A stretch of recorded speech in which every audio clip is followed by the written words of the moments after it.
Hi everybody, welcome to another video. Today I want to talk about the Madewell large transport tote, which I got off of eBay for $50. This is $178 on Madewell website. I'm not sure how old this tote is. It looks like all of the totes now, the black bags have black handles and the brown totes have brown handles, so the coordinating matching handles, which this doesn't have. So I'm not quite sure how old it is, but I thought it would be good. It still has the same design and the same measurements, so I thought it would be a good way for me to get into this bag to see if I liked it. So let's talk about this bag a little bit. This is the large transport tote.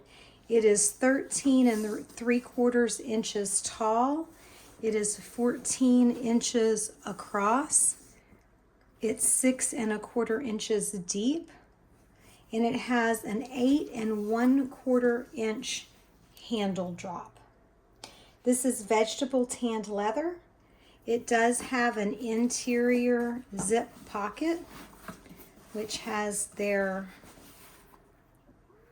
logo there on it. And it is unlined. So my thoughts on this bag.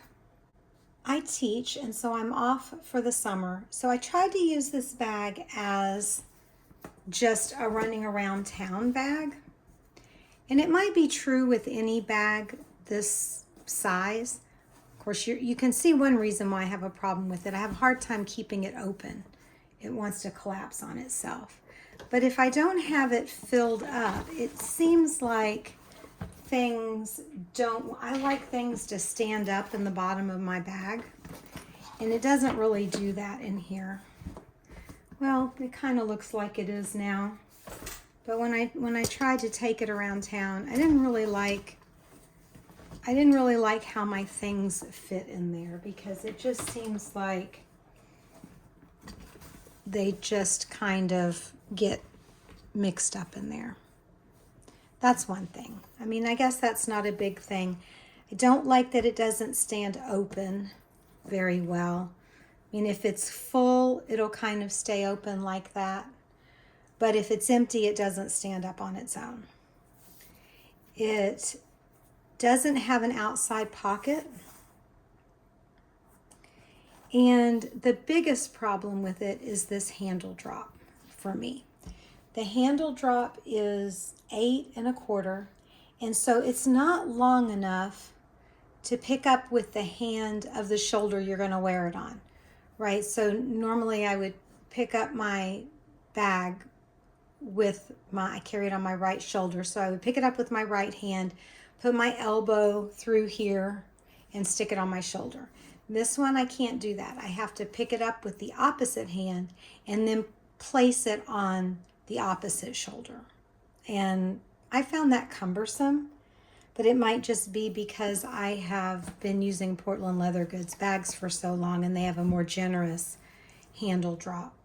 So that's one thing about this bag. I'm not really sure what to think about the inside of this. Again, I don't know how old this bag is, but if you can see, the inside is kind of shiny in the unlined portion, right? Like not the pocket, because that's the leather. But it feels synthetic. And it's shiny, and it doesn't really feel that good or look that good. If you compare it to an older Portland leather goods bag that I've used a lot, and you can tell it's used because the leather is a little discolored here from behind the pocket and outside of the pocket, and you can see I clipped something there. I've kind of warped that a little bit, but this still feels natural. It feels like the suede leather. It's not this plasticky, weird kind of feeling. I don't really know what to think of that. When I looked on the website, I couldn't see that Madewell totes are full grain leather. I didn't see that specifically. It says vegetable tanned leather, so I don't know if that's the difference. But I mean, while we're here, I'm going to do a comparison. Portland leather goods is full grain leather, I know for sure. It has an outside pocket, and it has an inside pocket, and it has a key loop, and it has a generous enough drop that I can pick it up with the hand, the arm where I'm going to wear it, and I prefer that. So my preferred bag is going to be a Portland leather goods bag.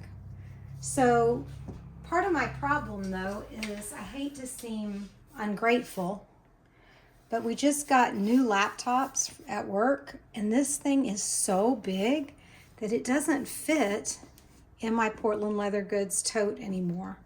It kind of fits in this Madewell tote, but I don't think I like the Madewell tote enough to use it just because my laptop fits in it. So I don't know if what I'm gonna have to do is might have to get an oversized tote for work, but I hate that because I have 3 of these bags that I like to use for work, and I alternate them out. While we're looking at the Portland leather goods, it is 11 wide at the base, 18 wide at the top, 12 inches tall, and 6 inches deep. So it's not quite as tall as the Madewell, and it's not quite as large across the bottom. But I think it being a big difference between the 11 and the 18 is what helps it stay open. So anyway, back to this Madewell tote. Notice that it doesn't have rivets. It's sewn here. I don't know if that's as long lasting as rivets, but it is something to note. So there you have it. I'm glad, like I said, I'm glad I didn't spend $178 on this because I don't think I would be happy with that. But it was a good experiment, and I'm able to compare it for you guys so that you can see what you think about it. So there you go, Portland leather goods versus Madewell. And for me, the vote goes to Portland leather goods. All right, everybody, I hope you enjoyed this video. Thanks for watching and have a great day.